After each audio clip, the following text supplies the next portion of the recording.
Hello, I hope you are well. Today we are going to discuss Matthew McConaughey's book Greenlights, published in 2020 by Crown in New York. This is an independent summary and in no way replaces reading the original work. 1. So, another celebrity decided to bless us with his life's wisdom. Great. Just what the world needed. But hold on, McConaughey swears this isn't some polished memoir where he pretends to have it all figured out. He calls it an approach book, a playbook. Look, everyone wants to sell you a manual for life, but most of them are written by people who live in a fantasy world. McConaughey, at least, seems to have spent 50 years stumbling through the same muck as the rest of us, except he was keeping notes. For 35 years, he's been scribbling in diaries, not to remember, but to forget. He finally got the guts to read them. And instead of finding a perfectly curated life story, he found a mess of successes, failures, joys, and sorrows. He found a theme, a pattern in the chaos. And that's what this book is, the collected evidence of a life lived, not a life imagined. It's not about being positive. It's about dealing with the inevitable shit that life throws at you, and maybe, just maybe, finding a way to call it a green light. 1.1. The core idea is this green light philosophy. It's so simple, it's almost stupid, but that's where the truth usually hides. Green lights mean go, yes. More, keep doing what you're doing. They're the easy parts. Success, love, health, cash in the bank. We love them because they don't challenge our fragile egos. Then you have yellow and red lights. These are the roadblocks, the failures, the breakups, the sickness, the universe telling you no. We hate them. They're a pain in the ass. But here's the kicker. McConaughey's whole deal is that these red and yellow lights are often green lights in disguise. The job you lost, the person who dumped you, the colossal screw-up you made. In the rearview mirror, you sometimes see it was the best thing that ever happened to you. It forced you to pivot, to change, to become someone else. The art of living, then, isn't about avoiding red lights. That's impossible. It's about recognizing when a red light is just a future green light you haven't earned yet. It's about getting relative with the inevitable. Death is coming for us all. That's the ultimate red light. How we live until then is the only thing we control. 1.2. To understand this outlaw logic, you have to understand where he comes from. His parents were married 3 times and divorced twice from each other. Their love language was a mix of passion and outright violence. He kicks off with a story that would make most therapists quit the profession. His dad comes home, his mom calls him Fat Man, and all hell breaks loose. Dad flips the dining table, Mom breaks his nose with a telephone, pulls a 12-inch chef's knife, and screams, "I'll cut you from your nuts to your Gulliver." So what does Dad do? He grabs a bottle of Heinz ketchup and starts flinging it at her like a matador, yelling, "Touché!" until she drops the knife, exhausted and covered in ketchup. Then they collapse onto the linoleum floor and make love. That's it. That's the McConaughey family ethos. A red light, a bloody, ketchup-soaked domestic war zone, turning green.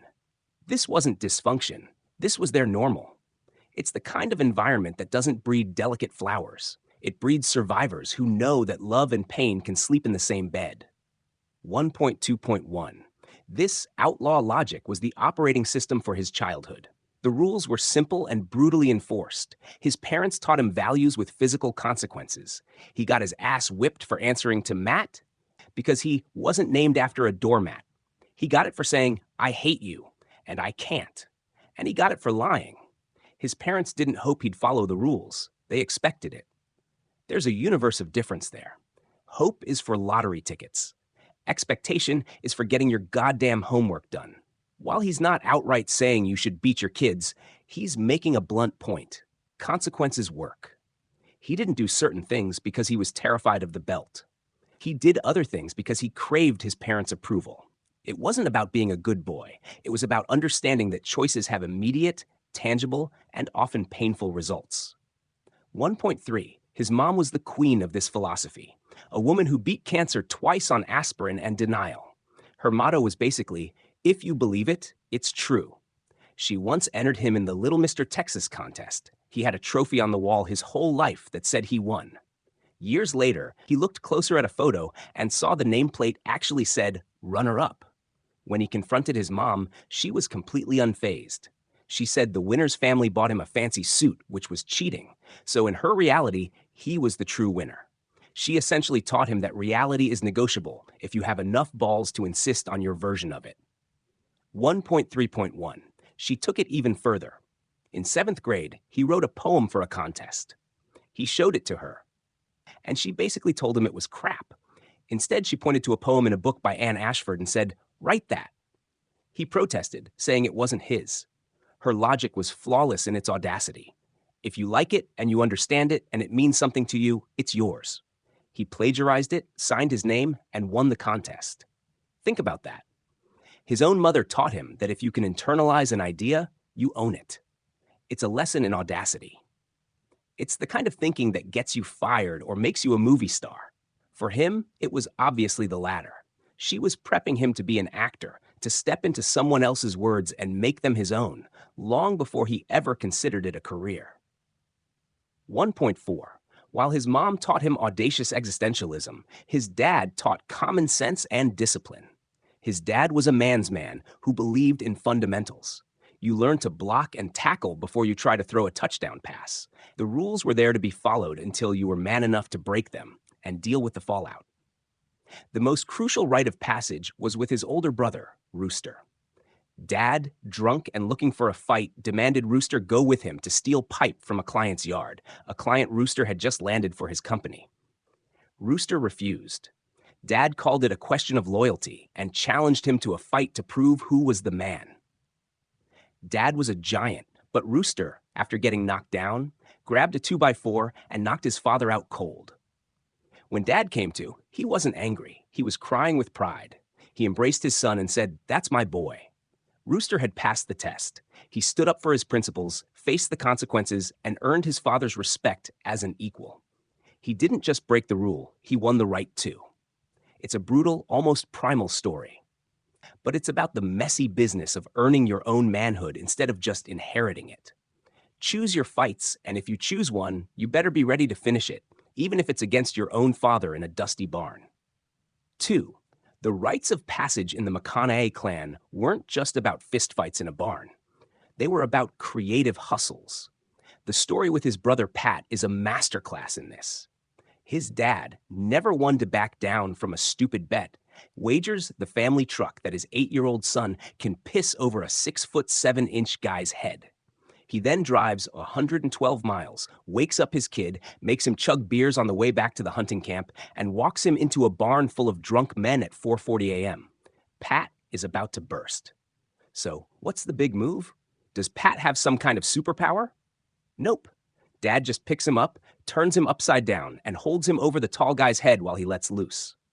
Technically, he pissed over his head. Dad won the bet and got his son the dirt bike he couldn't afford. It's not about following the rules, it's about bending them until they scream your name. It's the kind of grifting that's so absurd, it's genius. This is the family law. If you're clever enough to find the loophole, you've earned the prize. 2.1. So, after his brothers had their manhood tested by their larger-than-life father, you'd think the author's turn was coming. Another knockdown, drag-out fight to prove his worth. But his rite of passage wasn't a physical showdown. It was a self-imposed exile. By 18, he was Mr. Popular in his small Texas town. Life was too easy. He was a big fish in a tiny, murky pond, and he knew it was making him soft. He was winning a game that was too simple, and that's the fastest way to become a loser.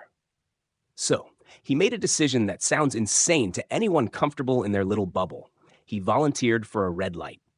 He signed up for a 1-year exchange program to Australia. He chose to throw himself into the unknown, to find a new place with new people and, most importantly, new rules. He was actively seeking out a challenge, a roadblock, to see if he could handle it. Most people spend their lives avoiding discomfort. He went looking for it. That's the difference between someone who lives life and someone who lets life happen to them. 2.2. When he got to Australia, he didn't land in some cool Sydney suburb. He ended up in Gorokan, a place he calls the arsehole of the world, with a host family, the Dooleys, who were several kangaroos short of a full paddock. This wasn't the fun, adventurous gap year kids dream about. This was hell. The Dooleys were weird. The mom was a dominatrix-type figure who ran a strict, bizarre household. The dad was a quiet guy who invented things like a Yukang, a portable urinal. The living situation was miserable. He was isolated, lonely, and stuck in what felt like a psycho ward disguised as a family home. He had multiple jobs, from cleaning shit out of chicken coops to working as a bank teller, just to have some semblance of a life. He thought he was signing up for an adventure.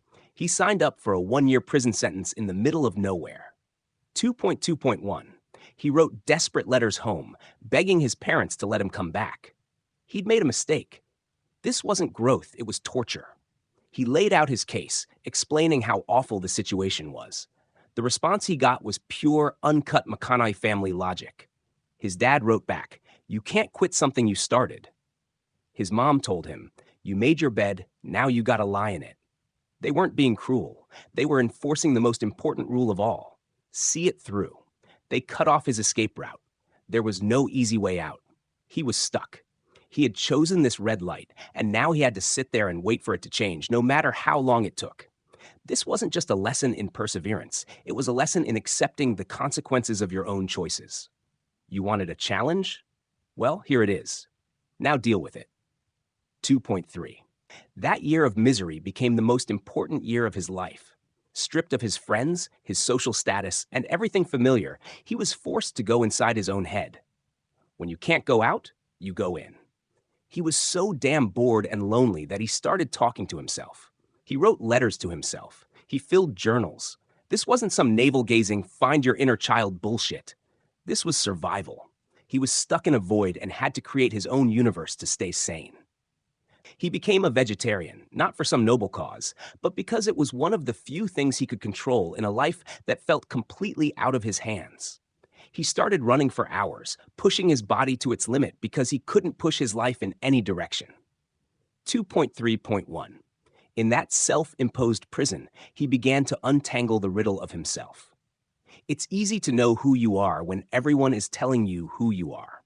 But when you're alone, with nothing but your own thoughts echoing in your skull, you have to figure it out from scratch. He realized that this horrible, shitty red light year was the biggest green light he'd ever received. It burned away all the superficial crap, the popularity, the ego, the need for external validation. It forced him to find his own frequency, his own values, his own goddamn self. He didn't have to beat up his dad to become a man. He had to survive a year of solitude and boredom. That was his rite of passage. He learned that the hardest journeys are the ones you take inside yourself, and sometimes the only way to find out who you are is to get completely and utterly lost.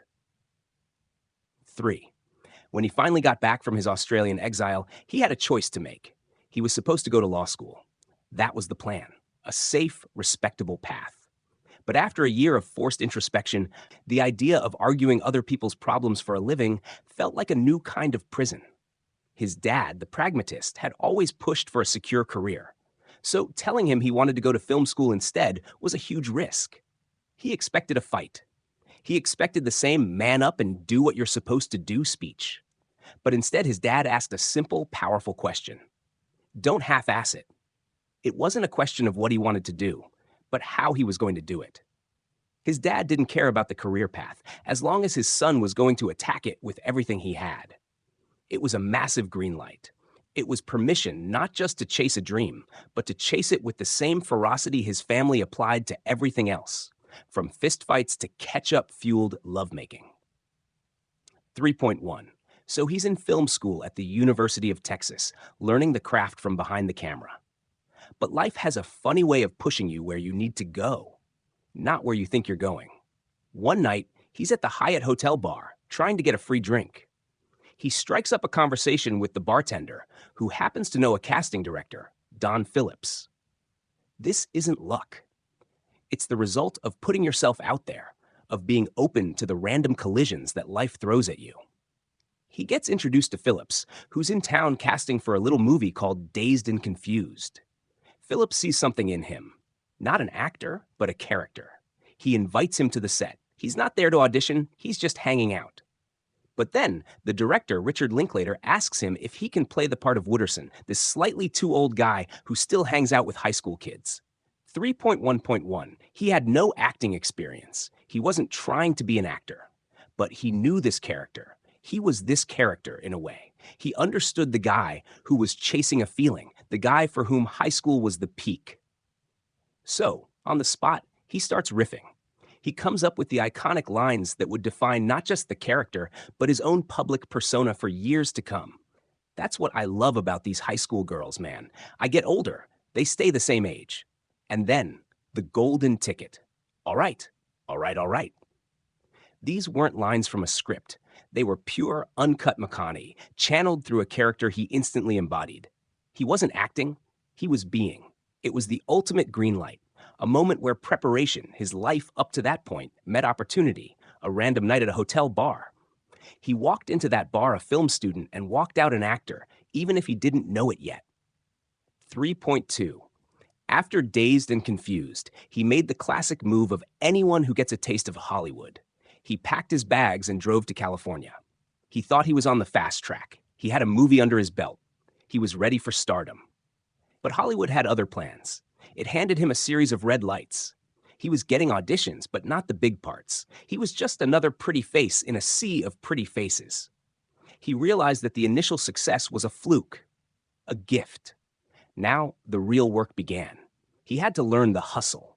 He had to learn how to deal with rejection, how to keep his head up when the phone wasn't ringing. It's easy to be confident when you're the star. It's a hell of a lot harder when you're just another guy trying to catch a break. 3.2.1. This period was a crucial test. Was he going to be one of those guys who has one good role and then fades away? Or was he going to build a real career? He had to apply his dad's "don't half-ass it" philosophy to the brutal business of acting. He started to see the industry not just as an art form, but as a game with its own set of rules. He had to learn how to play it. He had to understand that an audition wasn't just about reading lines, it was about selling a version of himself. He had to learn to treat no not as a rejection, but as just another data point. It was a grind. It was humbling. It was the necessary yellow light before the next big green one. 3.3. And then came A Time to Kill. This was the role that was supposed to make him a star. He was up for the lead, Jake Brigance, a young lawyer defending a black man in a racially charged trial. The studio wanted a big name. They wanted a star. They didn't want him. He was a nobody. But he knew he was right for the part. He understood this character on a gut level. He was a Southerner. He understood the complexities of race and justice in that world. So he hustled. He fought for it. He used every bit of his charm, his confidence, and his outlaw logic to convince the director, Joel Schumacher, that he was the only man for the job. 3.3.1. This wasn't just about wanting a part. It was about knowing, deep in his bones, that this role was his. He met with the author of the book, John Grisham, and they hit it off. He wasn't just auditioning, he was building relationships. He was making himself undeniable. He refused to take no for an answer. He saw the red light, the studio's resistance, and treated it like a challenge. He kept pushing, kept showing up, kept proving that he understood the character better than anyone else. And finally, against all odds, he got the part. It was a massive gamble for the studio, but for him, it was the culmination of everything he'd learned. How to hustle, how to believe in himself when no one else did, and how to turn a no into a yes. He had engineered his own Greenlight, and it was about to change his life forever. Mug 4. The success of A Time to Kill was like a dam breaking. Suddenly, he wasn't the guy begging for parts, he was the guy everyone wanted. Fame hit him like a freight train. He went from being an anonymous actor to a household name overnight. The Greenlights were everywhere. Money, scripts, parties, attention. It was everything he thought he wanted. He was on the cover of magazines. He was Hollywood's new golden boy. But here's the trap that everyone falls into. They think the goal is to get to the top of the mountain. They don't realize that staying there is the hard part. Fame is a drug, and he was getting a heavy dose. It's easy to lose yourself in the funhouse mirrors of celebrity. 4.1. He describes this period as living on dirt roads and autobahns. He was chasing every experience, saying yes to everything.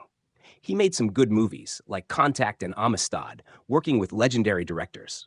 But he also started making choices based on the paycheck and the lifestyle, not the script. He was living the life of a movie star, but was he still being an actor? He bought an Airstream trailer and customized it, turning it into a mobile home he called the Canoe. This wasn't just some rich guy toy. It was a lifeline to his old self, a way to stay grounded when the world was trying to turn him into a plastic figurine. He could drive away from the bullshit of Hollywood and reconnect with the real world, with the people and places that felt authentic. It was his escape pod from the suffocating bubble of fame. 4.2. In the midst of this whirlwind, he had a profound and slightly terrifying dream. He was floating down a river, and on the banks were all these people he knew. They were cheering for him, but their faces were covered in what he calls mud masks. He couldn't see their true expressions. Then he saw a vision of himself in Africa, and a voice told him, "You have to go there to be introduced to the man you're going to be." This wasn't just a random dream. It was a wake-up call. His subconscious was screaming at him that he was losing touch with reality, that the fame and the adulation were creating a barrier between him and the world. He knew he had to answer the call. He had to go to Africa. It was another self-imposed red light, a deliberate choice to step away from the easy green lights of Hollywood and venture into the unknown once again. 4.2.1. So he did it. He booked a trip to Mali by himself. He wasn't going on some luxury safari. He was going on a real gritty journey into the heart of West Africa. He ended up in a remote village where he got into a wrestling match with a local champion. This wasn't a staged event for a movie. This was real. He was in the dirt, struggling with this incredibly strong man, surrounded by the whole village. He got his ass kicked, but it was a moment of pure, unadulterated reality. He wasn't Matthew McConaughey, the movie star. He was just a guy, a long way from home, getting thrown around in the dust. He had to shed his celebrity skin and just be a human being again. The experience was a humility bath. It was a reminder that for all his success, he was just a small part of a much bigger world. 4.3. This trip was a turning point. It was part of a larger pattern of him seeking out experiences that would challenge his ego and his comfort zone. He talks about a trip to Peru where he took ayahuasca with a shaman. This wasn't a recreational drug trip. It was a deep, terrifying dive into his own psyche. He confronted his deepest fears, his own mortality, his own bullshit. He describes the experience as purging something dark from his soul. These journeys, to Australia, to Africa, to the Amazon, were not vacations. They were spiritual pilgrimages. They were his way of hitting the reset button, of scraping the barnacles of fame off his hull. He knew that if he stayed in the Hollywood bubble, he would suffocate. He needed to be reminded of what was real, what was raw, and what mattered. 4.31. These trips were about finding his frequency again. When you're famous, the world bombards you with noise. Everyone wants something from you. Everyone has an opinion about you. It's easy to start believing your own hype, or worse, your own bad press. By removing himself from that environment, he could hear his own voice again. He could recalibrate his internal compass. It was a conscious strategy to avoid becoming a caricature of himself. He understood that an actor's greatest tool is his connection to humanity, and you can't maintain that connection if you're living in an ivory tower. You have to get back on the dirt roads. You have to get your hands dirty. You have to get your ass kicked by a village wrestling champion. You have to keep earning your place in the world, not just coasting on your last success. A 5. After the heights of stardom and the soul-searching trips, he found himself in a new kind of trap. He became the king of the romantic comedy. Think about it. The Wedding Planner. How to Lose a Guy in 10 Days. Failure to launch. He was the charming, good-looking guy who takes his shirt off, smiles, and gets the girl. The pay was great. The work was easy. It was an endless series of Greenlights. He was living on a cul-de-sac, a comfortable, predictable loop where every movie was basically the same. He had a great life. He had a beach house in Malibu. He was playing the Hollywood game and winning. But he was also bored out of his mind. The work wasn't challenging him anymore. He was coasting. He was an actor, but he was playing the same note over and over again. And he knew that if he kept doing it, his career, and more importantly, his soul, would die a slow, comfortable death. 5.1. This is a classic dilemma. Do you take the easy money, or do you chase the meaningful work? Most people take the money. It's safe. It's what was supposed to fill the account. But McConaughey had that outlaw logic buzzing in his ear. He knew he had to make a change. So he did something that his agents and the entire industry thought was insane. He said no. He decided to stop doing romantic comedies. He turned down millions of dollars. For almost 2 years, the offers kept coming in, each one bigger than the last. The industry couldn't understand it. Why would anyone walk away from a winning formula? He was voluntarily turning off the Greenlight machine. He was pressing a giant red button on his own career. For a while, nothing happened. The rom-com offers eventually dried up, but they weren't replaced by anything else. He became invisible. He was uncool. He was the guy who used to be a movie star. 5.2. This period of unbranding was brutal. The phone stopped ringing. He didn't work for nearly 2 years. People in Hollywood thought he'd retired, or worse, that he'd lost his mind. He and his now wife, Camila Alves, had to tighten their belts. They moved out of the fancy house. It was a huge test of his resolve. Was this a brilliant career move or the biggest mistake of his life? He was living in the uncertainty. He had to have faith that by saying no to the work he didn't want, he was creating a space for the work he did want. It's a terrifying place to be. That void between what you were and what you want to become. It's where most people give up and go back to the comfortable cul-de-sac. 5.2.1. But he held his ground. He knew this wasn't just about his career. It was about his identity. He didn't want to be the rom-com guy for the rest of his life. He wanted to be an actor, a real one. He had to kill off his old persona to make room for a new one.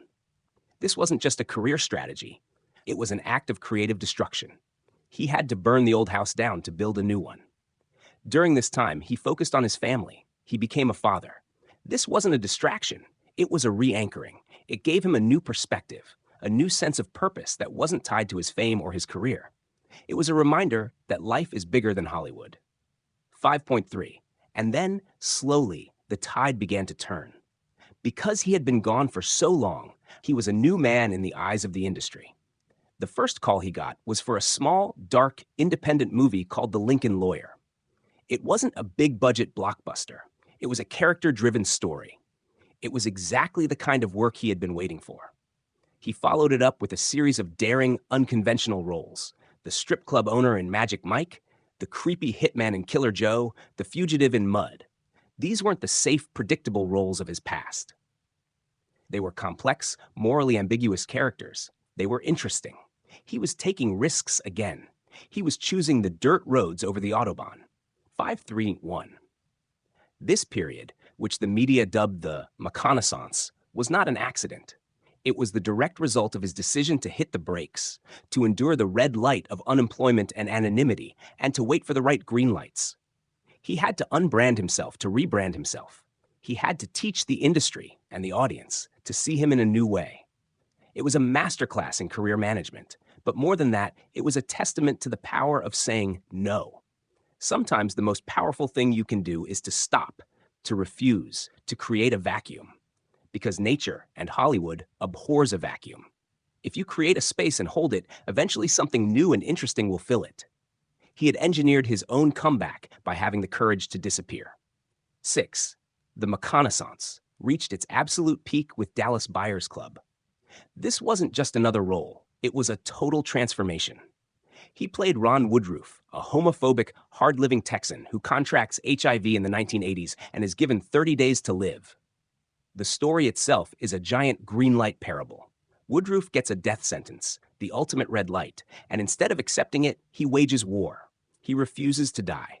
He finds his own treatments, builds his own illegal drug smuggling business, and in the process becomes an unlikely hero for the gay community he once despised. It's a story about a man who, when faced with the inevitable, chooses to get relative. He couldn't change the fact that he was dying, but he could change how he lived the time he had left. 6.1. To become Ron Woodruff, McConaughey had to physically and mentally disappear. This wasn't about method acting bullshit. It was about becoming a ghost. He lost nearly 50 pounds. He looked skeletal, haunted. He didn't just act sick, he embodied sickness. He isolated himself, stayed out of the sun, and lived like a hermit. He was shrinking his life down to the essentials to understand a man who had nothing left to lose. People saw the physical transformation and were shocked, but the real work was internal. He had to find the rage, the desperation, and the surprising humanity in this deeply flawed character. It was the culmination of his unbranding process. He had to erase every trace of the charming, handsome movie star to become this dying, fighting, beautiful bastard. The process of making the film was a testament to persistence. It was a project that had been stuck in development hell for years. No one wanted to finance it. It was too dark, too risky. But McConaughey and the director, Jean-Marc Vallée, believed in it. They fought for it. They ended up shooting the entire movie in 25 days on a shoestring budget. It was guerrilla filmmaking. There was no time for second guessing, no room for ego. It was all about the work. This wasn't a glamorous Hollywood production. It was a gritty, down and dirty sprint to the finish line. That pressure, that lack of resources, became a creative greenlight. It forced everyone to be at the top of their game. There was no safety net. They had to get it right now. 6.2.1. The result of all this pain, sacrifice, and persistence was an Academy Award for Best Actor. Standing on that stage, holding that golden statue, wasn't just a victory for one performance. It was a validation of his entire philosophy. It was the ultimate green light at the end of a long, self-imposed red light. He had said no to the easy money, endured the wilderness of being unwanted, and then clawed his way back by choosing difficult, meaningful work. The Oscar wasn't the goal, it was the consequence. It was the proof that his art of running downhill, as he calls it, had worked. He had taken a massive risk, and it had paid off in the biggest way imaginable. 6.3. He structures this part of his life as the arrow doesn't seek the target draws the arrow. It's a fancy way of saying that when you align yourself with your purpose, the opportunities come to you. He wasn't just chasing roles anymore. He was attracting them. By becoming a certain kind of actor, one who was willing to take risks, to transform, to go to dark places, he became a magnet for the kind of projects that required that level of commitment. Directors knew that if they had a challenging, unconventional role, he was the guy to call. He had made himself the target, and the arrows started flying his way. 6.3. This philosophy applies to more than just acting. It's about how you live your life. Are you chasing things, money, fame, happiness, or are you becoming the kind of person to whom those things are naturally drawn? It's a subtle but profound shift in perspective. It's the difference between trying to force things to happen and creating the conditions for them to happen. He had to become the kind of man who could win an Oscar before he could actually win one. He had to do the internal work first. He had to find his frequency, stick to his values, and have the courage to say no to everything that wasn't aligned with his true north. The target draws the arrow. So the real question isn't what do I want? It's who do I need to become? 7. After the Oscar, he was on top of the world. He had successfully navigated the treacherous waters of Hollywood, reinvented himself, and reached the pinnacle of his profession. So what's next? For a lot of people, this is where they coast. They've made it. But for McConaughey, the journey is never over. He titles this section, Be Brave, Take the Hill, which is a military term for charging into a dangerous, uncertain situation. It's about continuing to seek out challenges, even when you don't have to. It's about understanding that success isn't a destination. It's a process. The moment you stop climbing is the moment you start sliding back down. 7.1. A significant part of this phase of his life is his relationship with his wife, Camila Alves. He describes meeting her as a major green light, but it wasn't a simple Hollywood romance. He was a committed bachelor, living in his airstream, enjoying his freedom. The idea of settling down was a red light for him, but when he met her, he knew she was different. He describes a moment of decision. He could either chase her, fully and completely, or let her go. He couldn't half-ass it. He had to commit. For him, this was another hill to take. It required a different kind of bravery, the bravery of vulnerability, of giving up some of his cherished independence for something deeper and more meaningful. 7.11. Their relationship wasn't a fairy tale. He talks about the challenges, the compromises, the work that goes into building a life with someone. It wasn't about finding the perfect person. It was about choosing a person and then choosing to make it work, day after day. He applies the same outlaw logic to his marriage as he does to everything else. It's about honesty, even when it's brutal. It's about respect. It's about showing up for the other person, especially when it's hard. He realized that true freedom isn't the absence of commitment, it's the freedom you find within a committed relationship. 7.2. Becoming a father was another huge hill. He always knew he wanted to be a dad. It was the one thing he was certain about from a young age. But the reality of it was more profound and challenging than he ever imagined. It's not just about creating a mini you. It's about being responsible for shaping another human being. He brings the lessons from his own father into his parenting, but with his own spin. He believes in discipline, in consequences, in teaching his kids the value of work and respect. But he also wants to give them the freedom to be themselves, to find their own paths. It's a delicate balance between providing structure and allowing for individuality. 7.2.1. He shares stories about teaching his kids life lessons, how to deal with disappointment, how to be grateful, how to be resilient. He's not trying to protect them from the world. He's trying to prepare them for it. He wants them to get their hands dirty, to fall down and get back up, to learn from their own mistakes.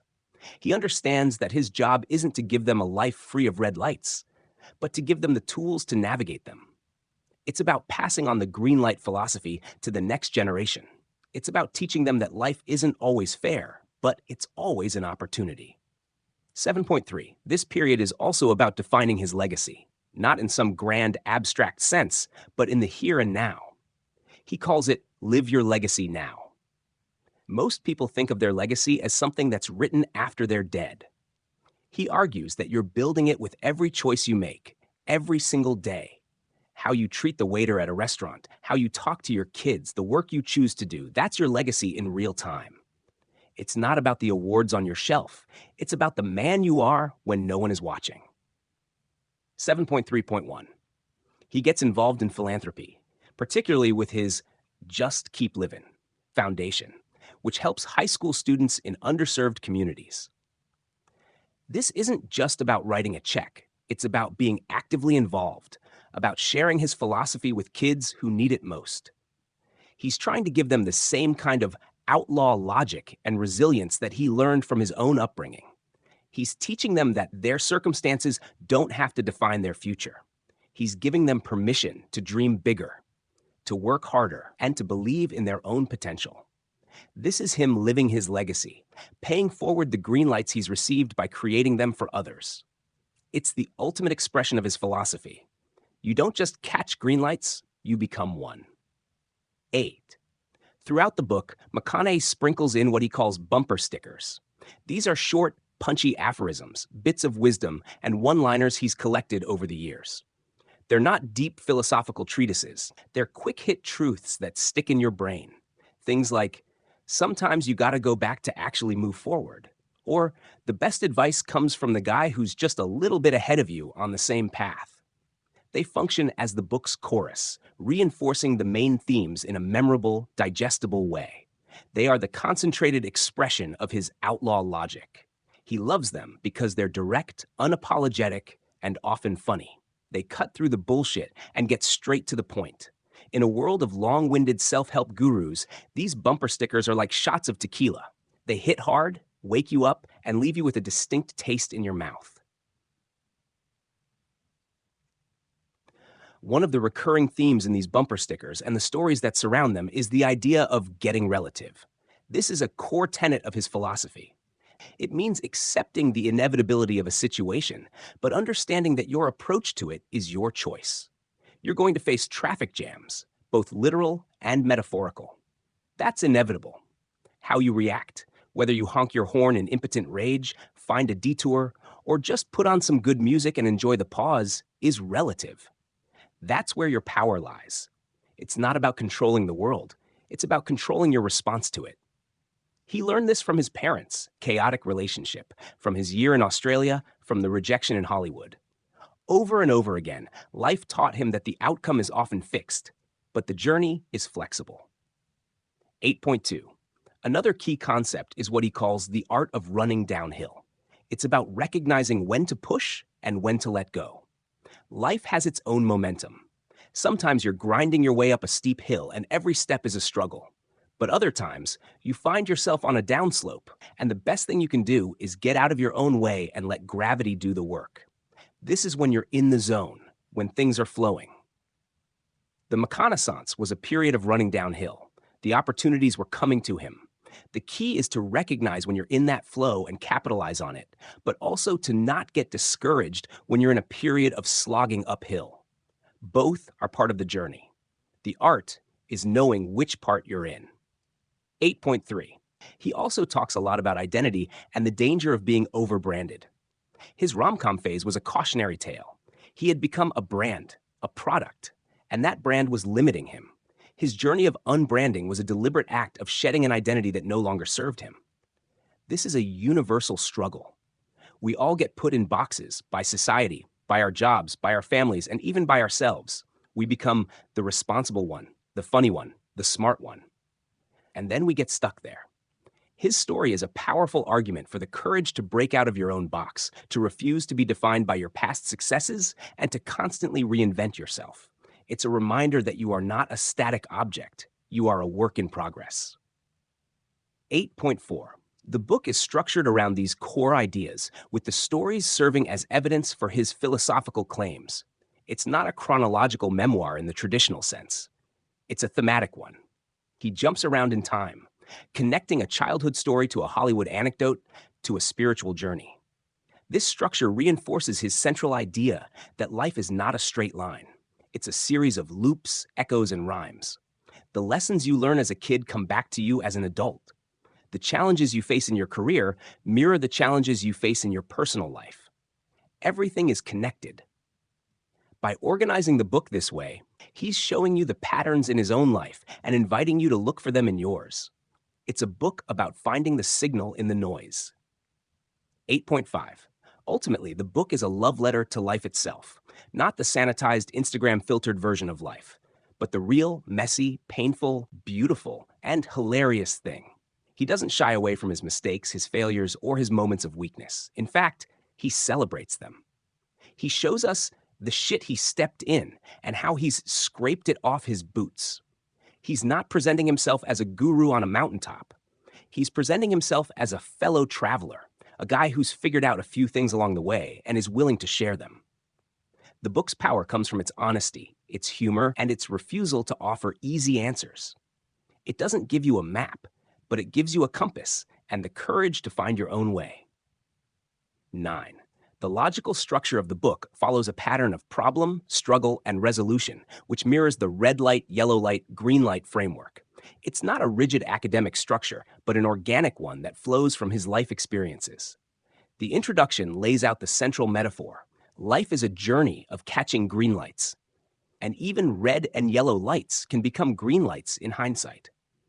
He establishes his outlaw logic credentials by introducing his wildly unconventional family and the brutal, loving lessons they taught him. This isn't your typical, I was born in a small town opening. It's a declaration of principles, forged in fire and ketchup. The introduction serves to say, this is not going to be a normal book, so buckle up. 9.1. The development of the book is divided into several parts, each representing a distinct phase of his life and a corresponding set of lessons. Part 1, Outlaw Logic, is the foundation, detailing the wild upbringing that shaped his worldview. Part 2, Find Your Frequency, covers his formative experiences of self-imposed exile in Australia, where he learned to listen to his own voice. Part 3, Dirt Roads and Autobahns, chronicles his initial rise to fame and the excesses and spiritual quests that came with it. Part 4, The Art of Running Downhill, details his retreat from the Hollywood machine and his deliberate unbranding from a rom-com star. Part 5, Turn the Page, and Part 6, The Arrow Doesn't Seek the Target, explore the reconnaissance, culminating in his Oscar win and the idea that purpose attracts opportunity. Part 7, Be Brave, Take the Hill, and Part 8, Live Your Legacy Now, shift the focus to his life as a husband, father, and philanthropist, redefining success on his own terms. 9.2. Each of these sections functions as a long-form essay on a particular aspect of his philosophy. He presents a problem, e.g. becoming a caricature of himself, describes the struggle, saying no to millions and becoming a Hollywood pariah, and then reveals the resolution, his career rebirth with more meaningful roles. The narrative is propelled by this constant cycle of challenge and response. He integrates concepts like unbranding and getting relative, not as abstract ideas, but as practical tools he used to navigate specific, high-stakes situations. The data is his own life, the movies he made, the money he turned down, the pounds he lost for a role. The examples are the vivid, often outrageous stories that make the book so compelling. 9.3. The book is heavily reliant on anecdotal evidence, which is both its strength and its weakness from a purely analytical standpoint. There are no footnotes or statistical analyses. The proof is in the living. He's not trying to write a scientific paper. He's telling a story. His authority comes not from academic credentials, but from the raw, unfiltered honesty of his experiences. He makes references to external concepts, philosophy, religion, military strategy, but they are always filtered through his unique, folksy, yet profound lens. He's not quoting Stoic philosophers, he's living their principles in his Airstream trailer. 9.4. The tone of the author is a crucial part of the book's structure and argument. It's a blend of good old boy charm, street-smart wisdom, and surprising spiritual depth. He's a philosopher in a pickup truck. The language is informal, peppered with profanity, and his own invented vocabulary, bumper stickers, humility bath. This tone is a deliberate choice. It makes his ideas accessible and relatable. He's not talking down to the reader, he's having a beer with them. This disarming style allows him to deliver some profound truths without sounding preachy or arrogant. It's a performance, of course, but it's a performance that feels authentic to who he is. The intention is clear to share what he's learned in a way that is entertaining, engaging, and genuinely useful without taking himself too seriously. 9.5. The conclusion of the book isn't a neat summary of everything that came before. Instead, it's a final, forward-looking reflection on the ongoing nature of the journey. The book ends, but life doesn't. The process of catching Greenlights is a continuous one. He emphasizes the importance of family, of living your legacy every day, and of staying connected to what truly matters. The final message is one of optimistic realism. Life will continue to throw red and yellow lights at you. That's a guarantee. But if you have the right approach, if you've learned to get relative with the inevitable, you can keep finding a way to turn them green. It's a call to action, to live with intention, to embrace the struggle, and to just keep living. Author's main thesis 10.1, Greenlights, Red Lights, and the Grand Cosmic Joke. Life isn't a self-help seminar. It's a traffic system designed by a drunk god. The core thesis of this whole damn book is that you're constantly navigating it. Greenlights are the easy shit, the yes, the win, the money, the love. We chase them like dogs chasing cars. But the real meat of life is in the red and yellow lights. The failures, the fuck-ups, the universe telling you to sit your ass down. Most people see a red light and they cry about it. They blame someone, they give up. McConaughey's whole point is that this is a colossal failure of imagination. Yesterday's red light is often tomorrow's green light in disguise. The job you got fired from leads you to your real passion.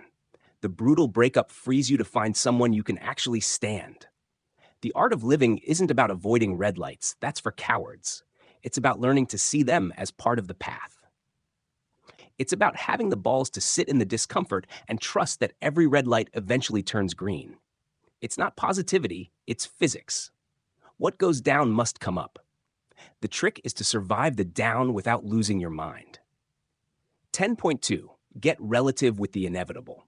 Here's a truth that'll smack you in the face. You're gonna die. That's the one inevitable outcome. Everything else is just details. This thesis is the philosophical engine of the book. You can't change the inevitable facts of a situation. The diagnosis is the diagnosis. The market crashed. She left you. These things are fixed points in space-time.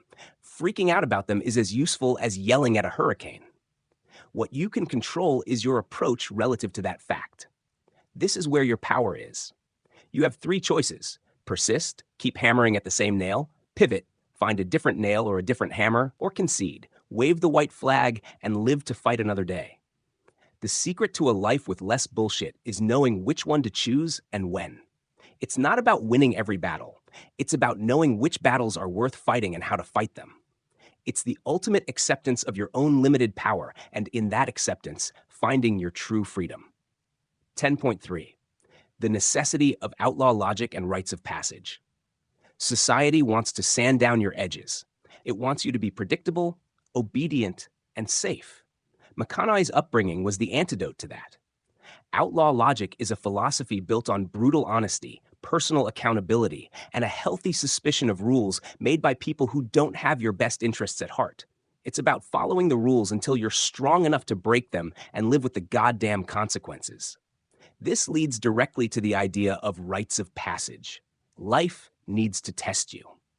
You don't become a man by turning 18. You become a man when you're tested and don't break. For his brother, it was knocking out his own father. For him, it was surviving a year of soul-crushing boredom in Australia. These aren't fun anecdotes. They are crucible moments that burn away the bullshit and forge character. You have to be willing to step into the fire. You have to earn your own respect before you can expect it from anyone else. 10.4. The art of unbranding.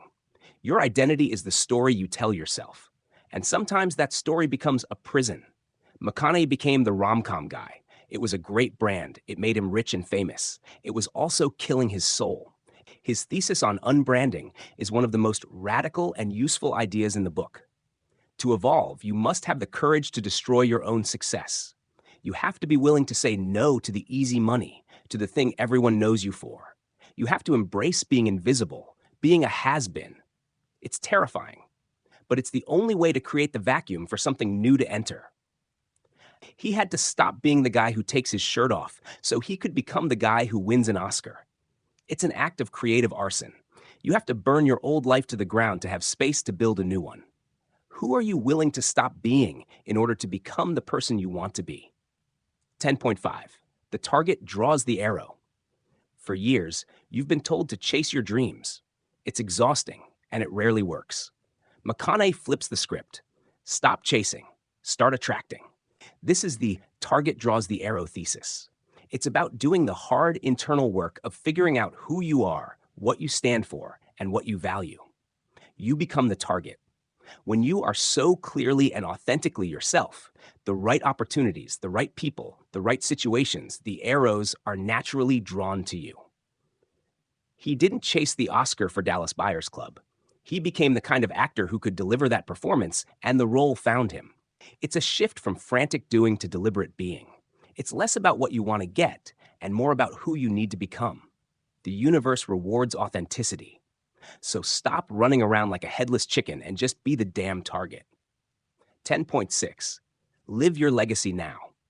The idea of a legacy is usually some bullshit you worry about when you're old and dying. You build a library, you endow a chair, you hope people say nice things at your funeral. McConaughey calls bullshit on this. Your legacy isn't some future project. You are living it right now in this moment. How you talk to your kids, how you treat the person serving you coffee, whether you do the work you promised to do, that's your legacy in real time. It's the sum total of your daily choices. It's about integrity, not monuments. It brings the abstract concept of a life's work down to the concrete reality of your next decision. Don't worry about how you'll be remembered. Worry about who you're being right now. The rest will take care of itself. That's it. I'm done. Thank you.